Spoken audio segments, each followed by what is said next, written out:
পাহাড়ের মানুষ এখনো বুক ভরে মুক্ত নিঃশ্বাস নিতে পারছে না, কারণ সেখানে এখনো আগের মতো সেনা শাসন বলবৎ রয়েছে। পেশিবাদী শাসন ব্যবস্থা এখনো আগের মতো আছে, তার কোনো পরিবর্তন হয়নি। সেই 5ই আগস্টের পর সারা দেশে গ্রাফিটি অঙ্কনের সময় সেনাবাহিনী তথা প্রশাসন সহযোগিতা করলেও পার্বত্য চট্টগ্রামের ক্ষেত্রে তা আমরা বিপরীত চিত্র দেখতে পেয়েছি। সেখানে গ্রাফিটি অঙ্কনের সময় সেনাবাহিনী বাধা দিয়েছে, অনেক ক্ষেত্রে অনুমতি দিয়ে এসব কাজ করতে হয়। আর একইভাবে সেখানে যে গণতান্ত্রিকভাবে যে মিছিল মিটিং সমাবেশ এখনো করতে হচ্ছে, তাতেও অনেক বাধার সম্মুখীন আমরা হচ্ছি।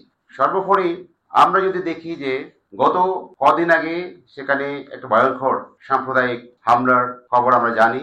গত 19-20 সালে, গত 19-20 তারিখে সেই একটা চুরির ঘটনাকে কেন্দ্র করে সাম্প্রদায়িক হামলা হয় পাহাড়িদের গ্রামে, বাড়িঘরে, ব্যবসা প্রতিষ্ঠানে, রাঙামাটি, খাগড়াছড়িতে। সেই সময় শুধু তাই নয়, যারা নিজেদের বাড়িঘর, সম্পত্তি, ব্যবসা প্রতিষ্ঠান পাহারা দেওয়ার জন্য রাস্তায় নেমে এসেছিল, তাদের উপর সেনাবাহিনী নির্বিচারে গুলিবর্ষণ করে। এতে বেশ কয়েকজন নিহত এবং আহত হয়। তারপরে আমরা আরো দেখলাম গত 1 তারিখে সেই খাগড়াছড়িতে, তাও একটা অনাকাঙ্ক্ষিত, যেটা আমরা প্রত্যাশা করি না, যে একটা শিক্ষক নামধারী যে একটা দুর্বৃত্ত আমরা বলবো, তার বিরুদ্ধে এসে একজন কোমলমতি শিক্ষার্থীর সাথে তার যে অনৈতিক আচরণ করেছে, সেই ঘটনাকে কেন্দ্র করে তাকে পিটিয়ে মারার বা তার একটা দুর্ঘটনার আমরা দেখেছি। তো তাকে কেন্দ্র করে আবার সেখানে একটা সাম্প্রদায়িক আক্রমণ হয়।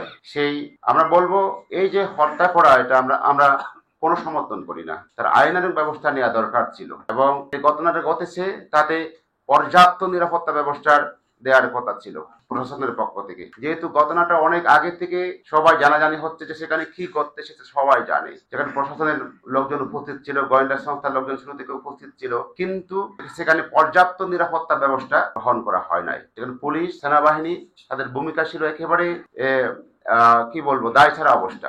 তো এরকম একটা ঘটনা যদি প্রশাসন সঠিকভাবে পদক্ষেপ নিলে এই ঘটনা ঘটতো না বলে আমরা বিশ্বাস করি। তাহলে এই ঘটনার পর পরিকল্পিতভাবে আবার পাহাড়িদের অধ্যুষিত এলাকায় বাড়িঘরে, ব্যবসা প্রতিষ্ঠানে বেছে বেছে হামলা করা হলো, পুড়িয়ে দেওয়া হলো, দোকানপাটের যে মালামাল চুরি করা হলো। এই ঘটনার মধ্যে দিয়ে পরে 144 জারি করে সেখানে পরিস্থিতিকে কোন রকম সামাল দেওয়ার চেষ্টা করা হয়। সম্প্রতি যে রাঙামাটি, খাগড়াছড়িতে যা ঘটেছে, তার সুস্থ তদন্তের জন্য আমরা এখানকার সমতলের গণ তদন্ত কমিটি গঠনের আমরা একটা প্রস্তাব দিচ্ছি আমরা। কারণটা হলো, সরকার সেখানে এই ঘটনার উপর তদন্ত করার জন্য যে কমিটি করেছে, এই কমিটির উপর জনগণের কোনো আস্থা নেই। হাসিনা সরকারের পতন ঘটেছে এবং এরপর ডক্টর মোহাম্মদ ইউনূসের নেতৃত্বে একটি অন্তর্বর্তীকালীন সরকার গঠিত হয়েছে। এই সরকার বিভিন্ন রাষ্ট্রীয় প্রতিষ্ঠান সরকারের উদ্যোগ গ্রহণ করেছে, সংস্কারের উদ্যোগ গ্রহণ করেছে। অভ্যুত্থানের মধ্যে দিয়ে বাংলাদেশকে নতুনভাবে গড়ে তোলার জন্য সমাজের বিভিন্ন শ্রেণী ও জনগণের মধ্যে যে আশা আকাঙ্ক্ষা তৈরি হয়েছে, নতুন সরকারকে তা পূরণে অবশ্যই আন্তরিক উদ্যোগী হতে হবে। বাংলাদেশের দক্ষিণ পূর্ব প্রান্তে অবস্থিত পার্বত্য চট্টগ্রামের জনগণও সীমিত আকারে হলেও বিপুল আশা নিয়ে এই অভ্যুত্থানে অংশগ্রহণ করে। কারণ 1997 সালের 2রা ডিসেম্বর পার্বত্য চুক্তি স্বাক্ষরিত হলেও এই পাহাড়ি অঞ্চলে কখনোই শান্তি প্রতিষ্ঠা হয়নি। বরং বলা যায়, চুক্তির মাধ্যমে পার্বত্য চট্টগ্রামের নতুন করে অশান্তি ও সহিংসতার সৃষ্টি ফ্যাসিস্ট হাসিনা সরকারের একটি বড় কীট। তার 1.5 দশকের দুঃশাসনে সারা দেশে যেখানে নির্বিচারে হত্যা, গুম, আয়নাগরের মতো গোপন বন্দিশালায় আটক, নির্যাতন, বাক স্বাধীনতা হরণ নিত্যদিনকার ঘটনা হয়ে দাঁড়িয়েছে, সেখানে সেনাশাসিত পার্বত্য চট্টগ্রামের পরিস্থিতি যে আরো ভয়াবহ হবে তা সহজেই অনুমেয়। পার্বত্য চুক্তির পর যাতে পাহাড়ে নতুন করে গণ আন্দোলন গড়ে না উঠতে পারে, সেজন্য অবর্ণনীয় রাজনৈতিক দমনপীড়ন চালানো হয় এবং প্রধানত United People's Democratic Front UPDF ছিল তার লক্ষ্যবস্তু। ফলে বিনা বিচারে হত্যা, গুম, গ্রেপ্তার, নির্যাতন, ধর্ষণ, হামলা, ভূমি বেদখল ও উচ্ছেদ ছিল পার্বত্য চট্টগ্রামে হাসিনার ফ্যাসিবাদী শাসনের প্রধান বৈশিষ্ট্য। তাই হাসিনা দুঃশাসন ও জুলুম থেকে মুক্তি পাওয়ার আকাঙ্ক্ষা নিয়ে পাহাড়ি জনগণ ইউপিডিএফ এর নেতৃত্বে গণ অভ্যুত্থানে অংশগ্রহণ করে। কিন্তু ফ্যাসিস্ট হাসিনা সরকারের পতনকে বাংলাদেশের দ্বিতীয় স্বাধীনতা বলে আখ্যায়িত করা হলেও পার্বত্য চট্টগ্রামের জনগণের বুক থেকে এখনো ফ্যাসিস্ট শাসনের জগদ্দল পাটর সরে যায়নি। পাহাড়ের মানুষ এখনো বুক ভরে মুক্ত নিঃশ্বাস নিতে পারছে না, কারণ সেখানে এখনো আগের মতো সেনা শাসন বলবৎ রয়েছে। গত 19 ও 20 সেপ্টেম্বর দিঘিনালা, খাগড়াছড়ি ও রাঙামাটিতে পাহাড়িদের উপর সাম্প্রদায়িক হামলা ও সেনাবাহিনীর নির্বিচার গুলিতে 4 জন নিহত ও শতাধিক আহত হওয়ার ঘটনা তারই প্রমাণ দেয়।